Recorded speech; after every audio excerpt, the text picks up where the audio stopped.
humans now have the power to unintentionally take down systems, meaning if you reuse passwords, if you click on phishing links, if you do things like that, then you can take down an organization. Welcome to the Industrial Cybersecurity Insider. In each episode, we dive into the world of industrial cybersecurity. Join us as we cover the latest trends, innovations, and practical insights as we talk with leaders and practitioners across the industry. Gear up and let's get into this week's episode.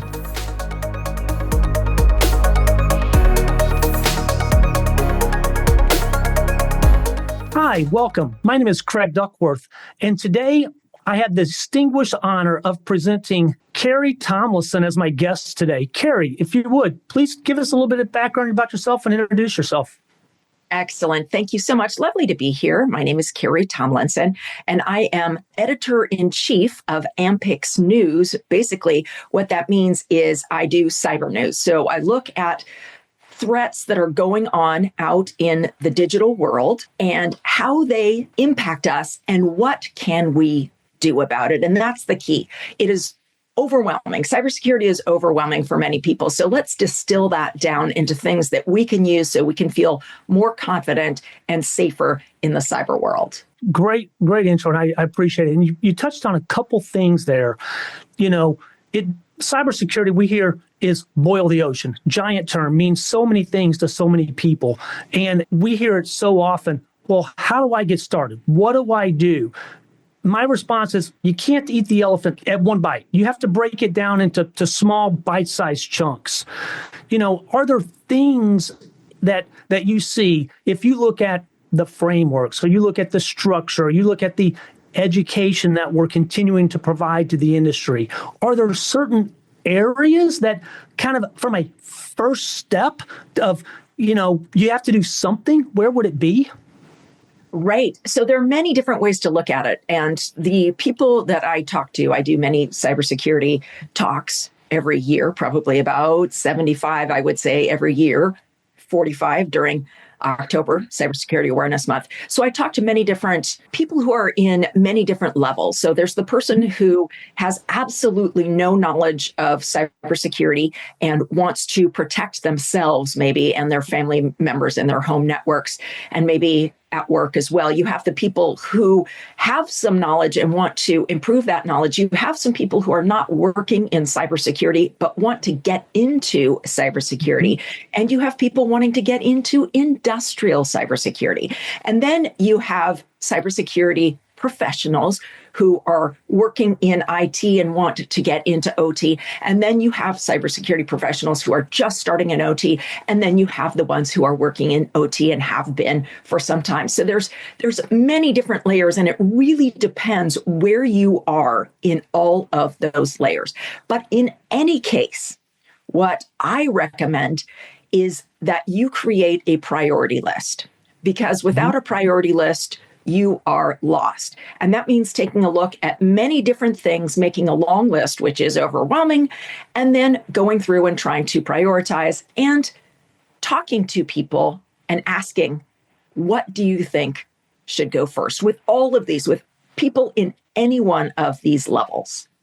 The perspective is fantastic. And we've just to level set, I want to look at one small subset of that, and that's the industrial cyber, the controls layers, whether that's critical infrastructure, manufacturing, pharmaceutical, oil, gas, all of the 16 sectors, and how that industrial layer is different than the IT piece or the home self-protection that we're all kind of I would call immune to at this point. The letters we get in the mail that says your data was taken, here's another 30-day or 6 months of monitoring, a year monitoring, whatever it is, we see that all the time. But the industrial portion is different. And organizations are beginning to figure that out. They're beginning to see that. You mentioned the labor shortage, kind of the trying to train and get into this. That's, again, a big portion of where we are.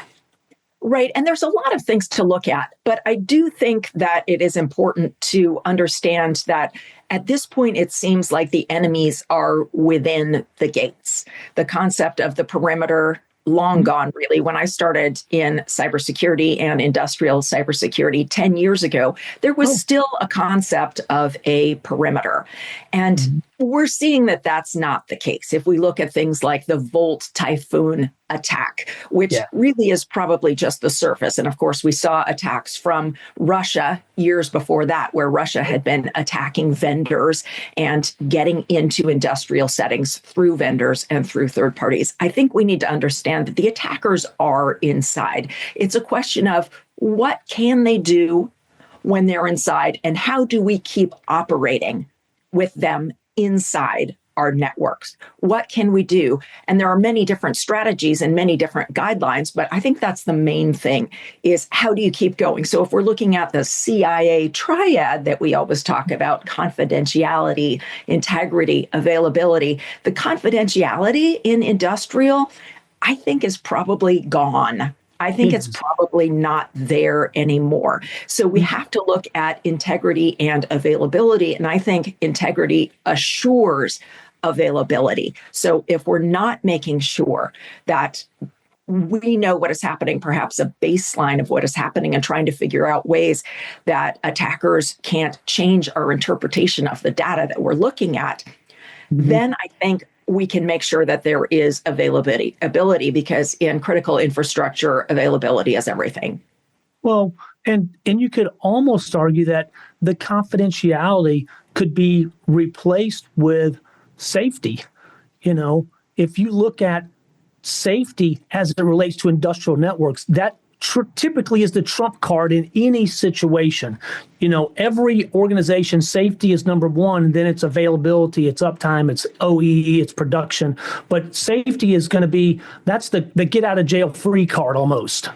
Right, exactly. And I was very shocked when I first started working in industrial cybersecurity to learn that there is an allowable amount of injury and death every year. And I don't mean that necessarily anyone is coming out and saying that, but I was told by engineers working in design that there are going to be some deaths.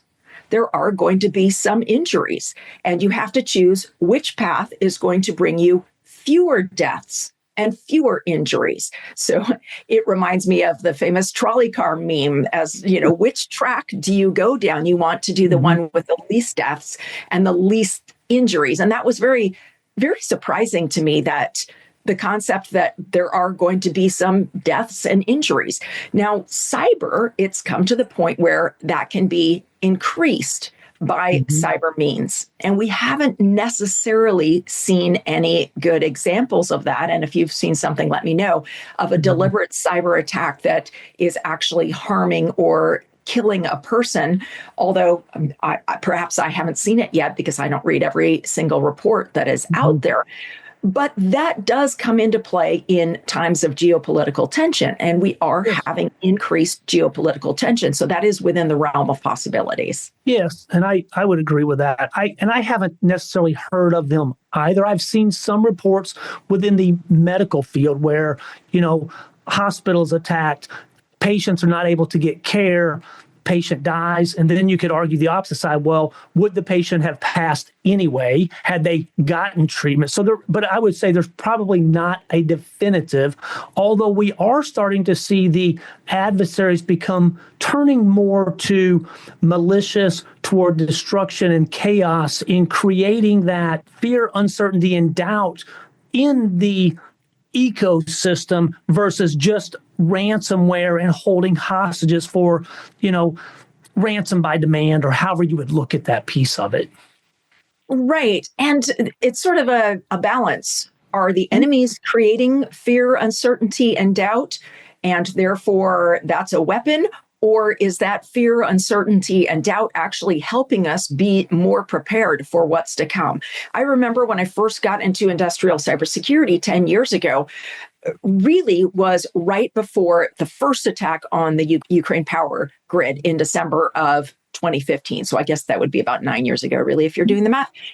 But at that point before, people had said, well, No one can cut off the power with a cyber attack. Nobody does that kind Right. of thing. It's not going to happen. We don't have to protect against against it because it doesn't happen. And then boom, it happened. Dude. And that changed everything. And then they did it again the next year. That changed everything. And we saw that other countries are willing to weaponize cyber and to actually be able to shut down power. And they haven't stopped. In fact, they're continuing to do it.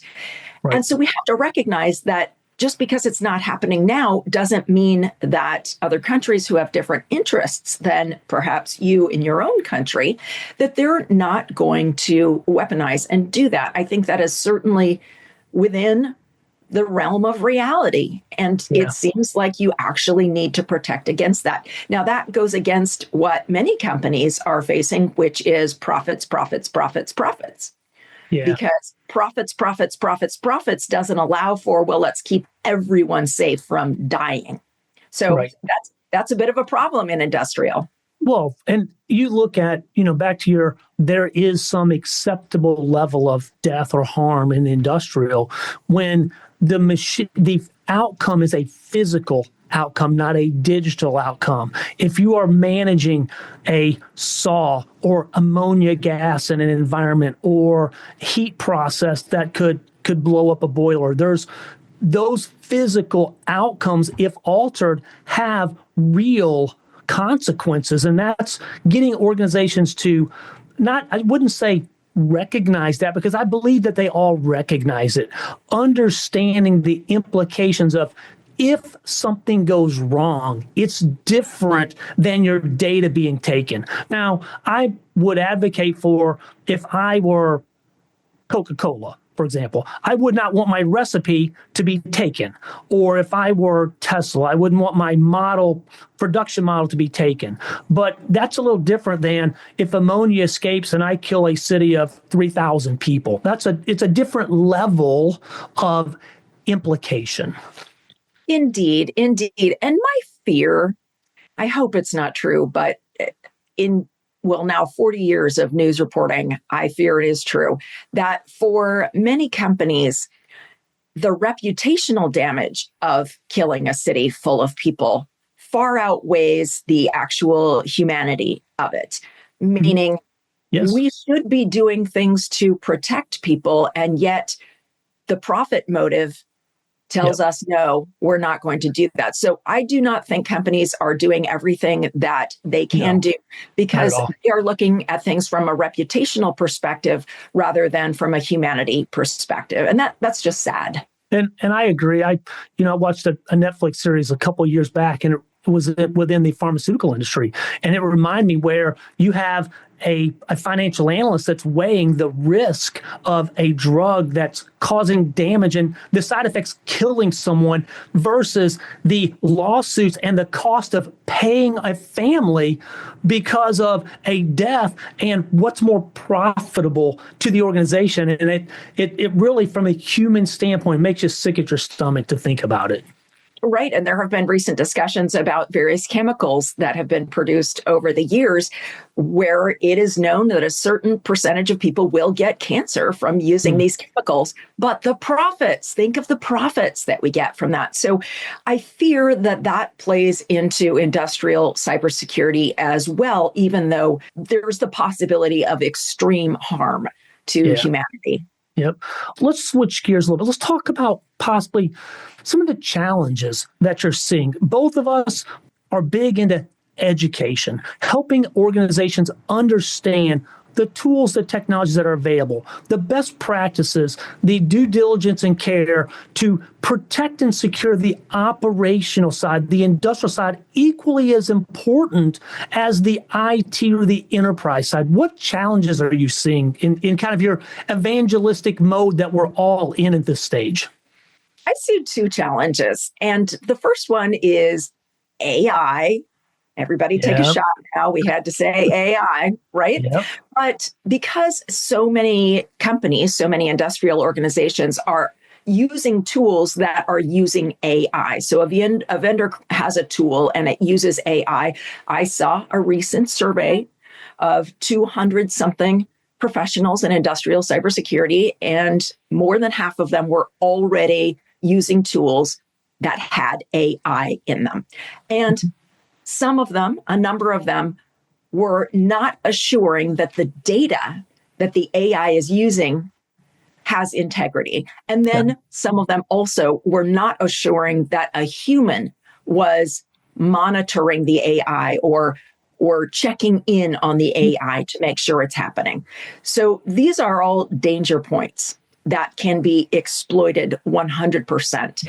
We do have to remember that humans are essential in all of this. AI makes mistakes. AI hallucinates. A wonderful example of this is a fellow who works in privacy in Europe, and he asked ChatGPT or whatever platform about himself, and the platform told him he was dead, and even produced an obituary and a link to an obituary. Of course, the link led to nowhere, but it produced information about him being dead. And I think that's a great example that even as AI improves, we have these problems and we need a human, and we also need to understand that AI can be attacked as well. So I think that we are distracted by the shiny thing, as we humans do. We're distracted by the shiny thing. And there's going to be a point where you can't buy things that don't involve AI. So it's sort of like having a smart TV, which smart TVs can be exploited, and smart TVs are used to monitor people. But at what point can you no longer purchase anything that is not a smart TV for your home? I think we're probably at that point already as well. Yes. There's going to be a point where you can't purchase anything that doesn't involve AI. But we're missing that, and we're missing the ethical framework of AI and how it is used. AI algorithms are used to deny people rentals, meaning you go and you rent and you're being discriminated against because the AI is biased, because AI uses biased data. So with all of that, we have an environment that is really built not on sound footing. It's not built on sound ground. And so as we rush to AI, we say, oh my gosh, this will solve problems, and it will. But it also creates new problems along the way. So then just to go back to, I said that there were two things. Still to this day, we're not all doing the basics. Still to this day, we're not doing the basic stuff that we have to do. Backups, for example. Are we testing our backups to make sure they have not been corrupted? Because we're seeing that ransomware gangs, for example, are now going after backups more than before, because they know that if they can get to the backups, then you won't be able to restore things. So we're still not doing those basics. I swear every single industrial cybersecurity conference I go to, someone says you need to do an asset inventory. And that's because people are still not doing asset inventories. And now an asset inventory goes far beyond an asset inventory. Now you're looking at a software bill of materials. So where are things sourced from in my asset inventory? Where do they go? Where do they come from? How do they fit in? So that part, it's a massive task. But if we jump into AI without doing these basics, then we're making things even more difficult for ourselves. Yeah. I look back into my past background, and it's, traditionally trained in accounting. And I think to the numbers, garbage in, garbage out. The data, if the data, to your point, is not, there's no integrity. It's garbage in. The output is no better than what we give it. And to the foundational basics, the asset inventory, the assessment, understanding what's there. It's very difficult for organizations to protect and secure what they don't know they have. And it's not all what you believe is on the plant is not always what's there. We see that every single time we go in. So those are great observations. Right. And when you look at some of the attacks around the world, and one that I looked at last year was the attack in Denmark, where there were something like 22 heating facilities, energy and heating facilities that were attacked. And in Denmark, things are very distributed in that sense. So these were, in general, very small organizations, but they had purchased cheap firewalls, and some of them weren't updated, and some of them were like, well, I thought it was updated, or when I purchased it, I just purchased it and installed it and assumed it was updated, but it wasn't actually updated, combined with some new vulnerabilities that had been discovered. So some of those basic things. At the same time, we don't have enough people to do all of this. We don't have enough bandwidth to do all of this. So that is indeed part of the struggle. And for people who say, this stuff is hard, you guys are recommending things that are very difficult, it's absolutely true. It is hard. It is. And, look back 3 years ago, maybe when COVID started, look at what that did to the workforce. Look at organizations that every day forever, everyone was in the office, everyone was in the manufacturing plant, everyone was on site. And then instantly, overnight, no one can come in. No one can get on site to fix, to repair, to monitor industrial assets. And the workforce was immediately shifted to a home environment and being forced to connect remotely into these environments. What are you seeing as it relates to remote access into the environments? Are you seeing a shift and a change?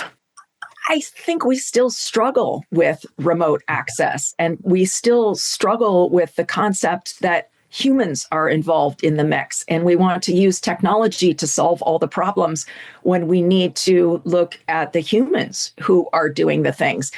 And I feel like that is sort of where I fell after 30 years of working in television news, and then 10 years of working, I guess we'd say 9 years of working in cybersecurity with an industrial angle to it. I feel like we're forgetting about the humans, because humans now have the power to unintentionally take down systems, meaning if you reuse passwords, if you click on phishing links, if you do things like that, then you can take down an organization. So I feel like we need to recognize that that is the case, that we have not technologied away all the human issues, and we need to remember where humans come in. We need to reach the humans where they are and not expect them to magically know everything that we know as people working in industrial cybersecurity.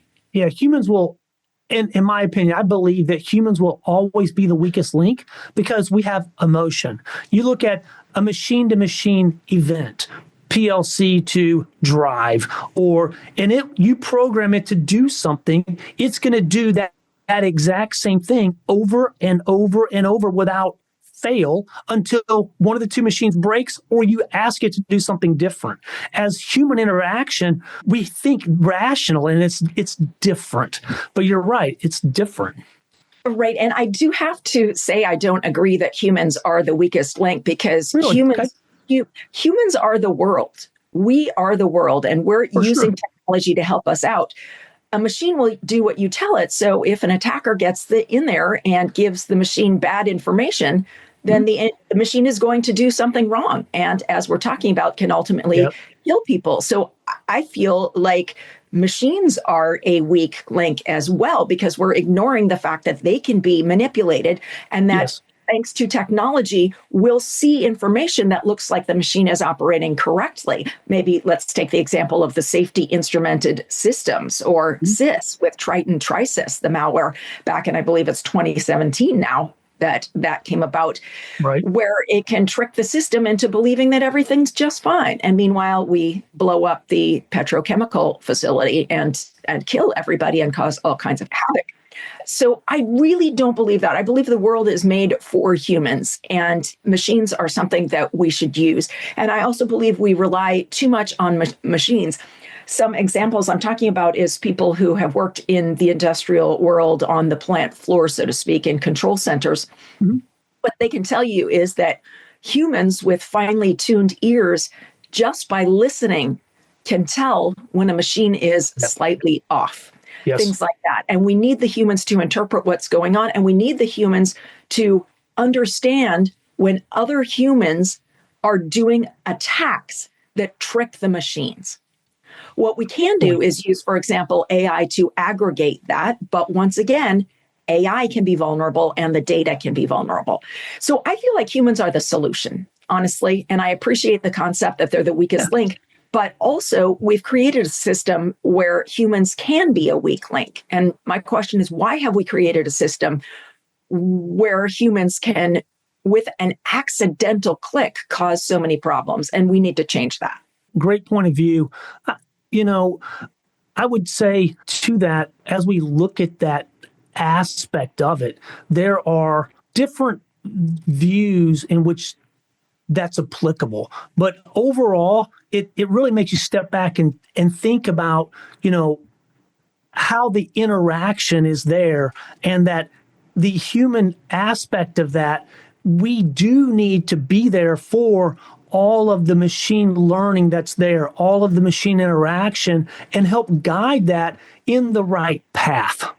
Exactly, 100%. We need to be a part of this. I think, for example, I just got a new laptop.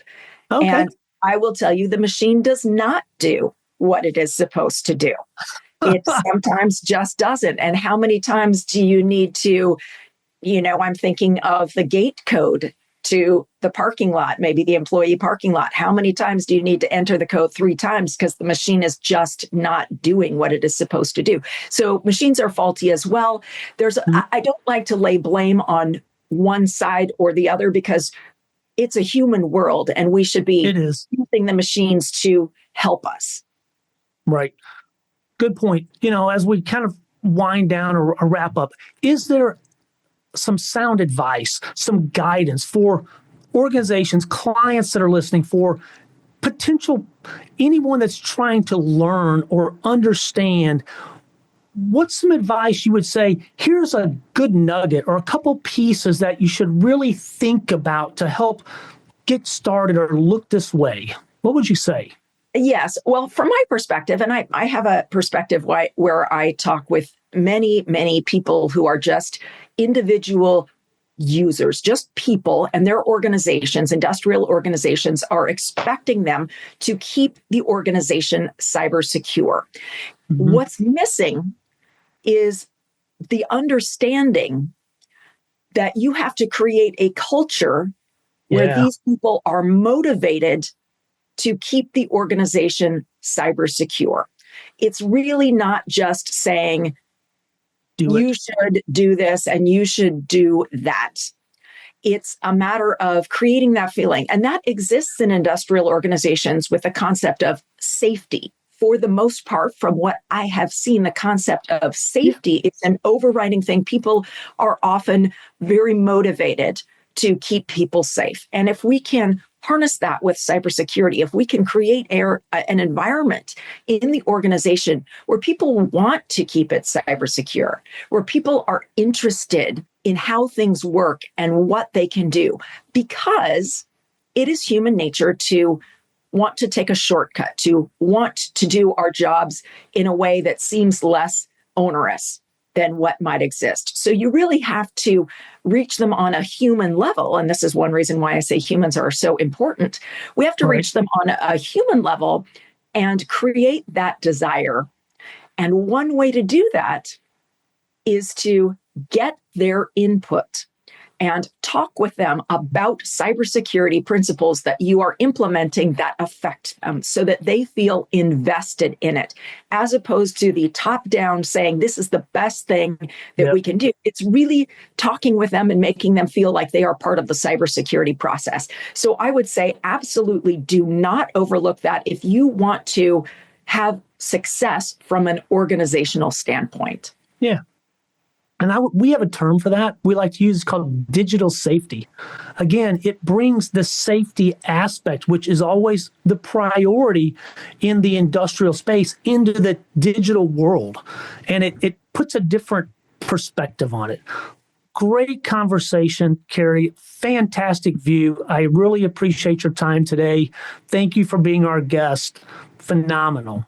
Oh, wonderful. It's lovely talking to you. It's really been quite an interesting conversation, and I hope it sparks conversations that people can have within their own organizations to try to do things better. I think as we strive to do things better, our lives will be better and the world will be a better place. Yep, totally agree. We're the same way. Organizations need to take steps to get better period over period, whatever that measure stick is, it quarter over quarter, year over year. But the age of doing nothing is no longer acceptable. Exactly. Yep. Thank you so much. I really appreciate it. Glad to be here. Thank you so much, Greg. Thanks for tuning in to the Industrial Cybersecurity Insider. To stay up to date with our latest episodes, be sure to click the follow or subscribe button now. And if you found this podcast helpful or have a topic you'd like us to discuss, please leave us a review or let us know. Thanks again for listening. See you next time.